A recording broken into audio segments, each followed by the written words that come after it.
ఒక్క మాటలో చెప్పాలంటే జగన్మోహన్ రెడ్డి చేసే కార్యక్రమం ఏంటంటే 10 రూపాయలు ఇచ్చి 100 రూపాయలు దోచుకోవడం.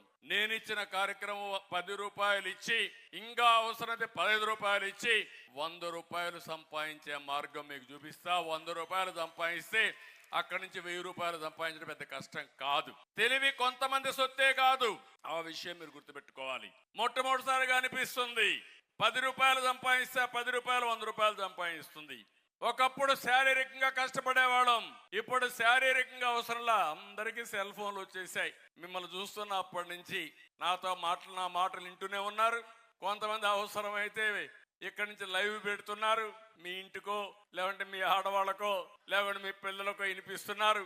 కొంతమంది అయితే మీ ఇంట్లో ఏం జరిగేదో మళ్ళా మీరు మానిటర్ చేసుకుంటున్నారు. అంటే వర్చువల్ వరల్డ్ గా తయారైంది ప్రపంచం అంతా. పనులన్నీ రియల్ టైంలో సమీక్ష చేసుకునే పరిస్థితికి వచ్చేసాం. అందుకే నేను ఆలోచించేది, ఈ రోజు నేను చేసిన పని మీరు ఒక్కసారి ఆలోచిస్తే 25 సంవత్సరాల కంటే ముందేసిన ఫౌండేషన్ ఈ రోజు హైదరాబాద్ ఒక నమూనా. హైయెస్ట్ పర్ క్యాపిటల్ ఇన్కమ్ దేశంలోనే. ఐటీ మీ ఊర్లో పిల్లలు చాలా మంది ఉంటారు, మీ కుటుంబాల్లో ఉంటారు. అతనికి మీ ఊర్లో ఉండే వాళ్ళకి వ్యత్యాసం చూడండి. ప్రపంచంలోనే ఎక్కువ ఆదాయం సంపాదించే వాళ్ళు ఎవరంటే తెలుగు జాతి. దానికి కారణం తెలుగుదేశం పార్టీ ఆ రోజు చేసిన ఫౌండేషన్. ఇప్పుడు నా ఆలోచన ఒకటే, అది కొంతమందిని చేయగలిగాం. ప్రతి ఒక్క వ్యక్తిని పేదరికం నుంచి ఎందుకు పైకి తేకూడదు, అది చేయడం కోసమే P4 ఫార్ములా. P3 అనేది పబ్లిక్ ప్రైవేట్ పార్ట్నర్షిప్ అనేది సంపద సృష్టించడానికి పనిచేసింది.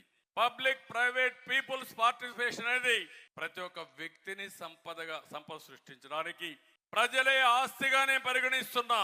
ఇంట్లో 5 మంది ఉన్నారు, వాళ్ళకు భూములు లేవు. ఈ 5 మంది ఆస్తిగా పరిగణించి ఆదాయాన్ని ఎట్టు పెంచాలో ఆలోచిస్తున్నా. అది సాధ్యమని నిరూపిస్తాం.